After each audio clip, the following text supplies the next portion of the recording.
Good day, mates! Today, we're diving into a book that's transformed millions of lives worldwide, Rich Dad, Poor Dad by Robert Kiyosaki. The most obsolete idea is go to school, get a job, work hard, save money, get out of debt, and invest for the long term in the stock market. Now, this isn't just any self-help book. No, this one's a game changer.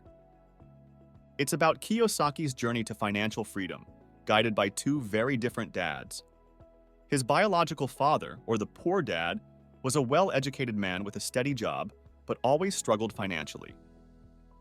On the other hand, his friend's father, the rich dad, dropped out of school at the age of 13, yet he became one of the wealthiest men in Hawaii.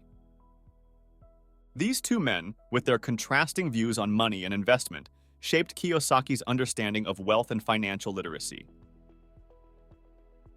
It's a tale of two dads, one rich, one poor, and the valuable lessons they taught. By the end of this video, you'll have grasped the top 10 lessons from this groundbreaking book that can flip your financial script upside down. Now, before we dive deeper into the lessons, we've got a quick reminder for you. If you're not already subscribed to Booksmart Bucks, make sure you hit that subscribe button right away and hit the bell icon too. That way you won't miss out on any of our future content. So, beginning with lesson 1, the rich don't work for money.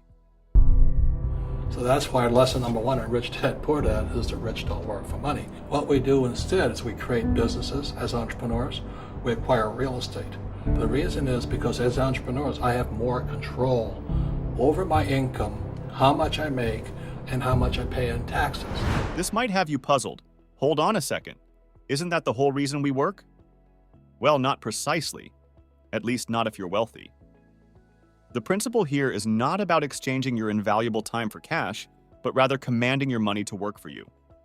It's quite like deploying a small battalion of dollar bills every day to recruit more dollar bills. How can you accomplish that? Through investments. This could involve real estate, stocks, businesses, anything that interests you. The aim is, your money is out there multiplying itself. It's essentially like nurturing a golden goose that lays golden eggs. You're not in pursuit of the eggs, you're caring for the goose. So, instead of laboring endlessly to earn, concentrate on strategies to make your money generate profits for you.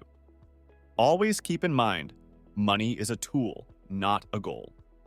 Make it work for you. Moving on to lesson 2, the importance of financial education.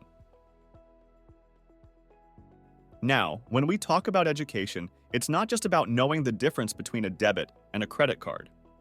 It's about understanding financial terms and concepts and how they can work for us or against us. Let's take compound interest, for example. It's a double-edged sword. On one side, it can multiply your savings, but on the other, it can also increase your debts. Or consider diversification. It's not just a fancy word for spreading your eggs in different baskets. It's an essential strategy to manage risk and maximize returns. A solid financial education empowers you to make informed decisions about your money, whether it's investing, saving, or spending. It's the difference between being a puppet to your finances or being the puppet master. So, don't just earn money, learn money. Lesson 3, mates. Mind your own business.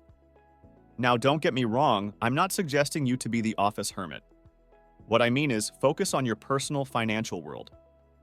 You see, the majority of us spend our days working hard at a job to earn a living. But what about our own financial well-being? That's where minding your own business comes in. Consider your job as a means to an end, not the end itself. It's the fuel that powers your financial engine, but it shouldn't be the only thing under the bonnet. Look beyond the paycheck and start focusing on creating assets and investments. Think of it as building your own empire, brick by brick. It may start small, but with time, patience, and a bit of savvy, it can grow into something substantial. So don't just work for the man, work for yourself. Your real job is to build and maintain your personal wealth. Now, that's some food for thought. On to lesson 4, taxes and corporations. I don't want to invest in the stock market. Okay? So the reason is because as entrepreneurs, I have more control over my income, how much I make, and how much I pay in taxes. And because I'm an entrepreneur as well as an investor in real estate, I pay zero tax. Now, if you're thinking of corporations as just big, faceless entities, think again. In the world of finance, they're much more than that. They're a tool, a strategy, a secret weapon used by the rich to protect and grow their wealth. Let's put it this way. Imagine you're a knight and your wealth is your kingdom. A corporation is like your suit of armor, protecting your kingdom from the fiery dragons of taxes and lawsuits. But it's not just about defense. A corporation can also help you grow your wealth, acting as a sort of financial greenhouse, nurturing your assets and helping them thrive. Of course, this isn't about cheating the system or anything dodgy. It's about understanding the rules of the game and using them to your advantage. In the words of our mate Kiyosaki, the rich know how to play the game. Lesson 5, everyone. The rich invent money. Now you might be thinking, hold on, I can't just go and print my own cash, that's illegal. And you're absolutely right. But when we say the rich invent money, we're not talking about counterfeiting. We're talking about creating opportunities to generate wealth. Think about it.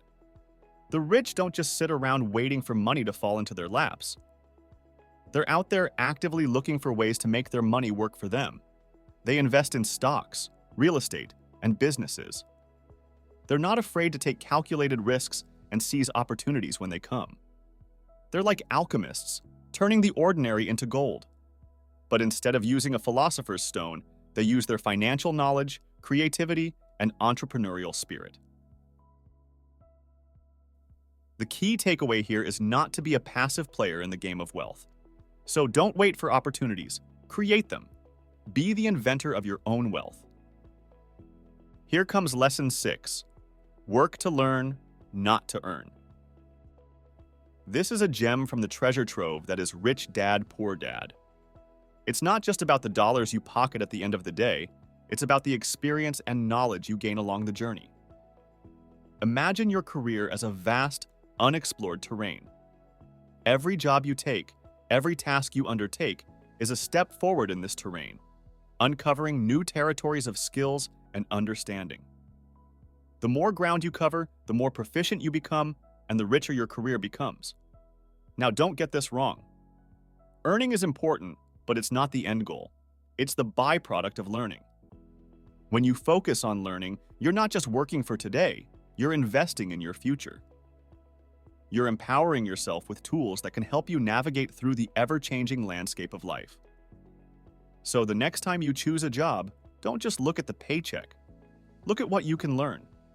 Because in the grand scheme of things, your paycheck might not last, but the skills you acquire, they endure. In the end, your skills and knowledge are your greatest assets. And for the final stretch, we have lessons 7 to 10. Overcoming obstacles and the power of giving. Imagine you're on a journey. You've packed your bags with knowledge and you're ready to set off towards the land of financial freedom. But just like any journey, there will be obstacles. Fear, cynicism, laziness, and bad habits are the 4 main villains of this adventure. Fear is the dragon that breathes fire, threatening to burn your dreams to ashes. It's natural to feel scared when stepping into the unknown. But remember, courage isn't the absence of fear, but the triumph over it. Conquer your fear, and you've slain your first dragon. Next, we have cynicism, the sneaky serpent that whispers doubts in your ear. It's easy to listen to the voice that says, "You can't do it." But cynicism is a trickster that keeps you from reaching your full potential. Be the hero of your story, not the doubter. Then there's laziness, the troll that wants to keep you in your comfort zone. Laziness tells you that you can wait, that you have plenty of time. But time is a luxury we don't have. Remember, the best time to start was yesterday. The next best time is now. Last, we have bad habits, the goblins that sneak into your routine. They might seem harmless at first, but they're stealing your time and energy. Identify these habits and replace them with better ones. Now, let's talk about the power of giving. Think of it as a magic potion. When you give, you're not just helping others, you're also helping yourself. Giving teaches you the value of what you have, and it brings you joy and fulfillment. It's a powerful tool on your journey to financial freedom. So there you have it, mates. Your adventure awaits. You've got the tools and the knowledge. All you have to do is take the first step. Remember, every journey starts with a single step, and every step counts. Remember, overcoming your personal obstacles and giving back are integral parts of the journey to financial freedom. Well, we've covered a lot of ground today, haven't we? Let's take a quick stroll down memory lane, shall we? We've learned that the rich don't just work for money, they make their money work for them. We've discovered the importance of financial education and how it's not just about earning, but also about managing, investing, and protecting your wealth. We've highlighted the value of minding your own business and how focusing on assets rather than a paycheck can lead to financial independence.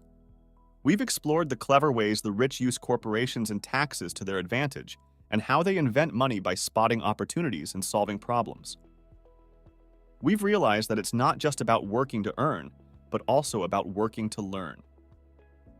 And lastly, we've acknowledged the power of overcoming obstacles and the impact of giving. And that, mates, is how Rich Dad Poor Dad can revolutionize your financial life. Until next time, keep learning, keep growing, and keep investing.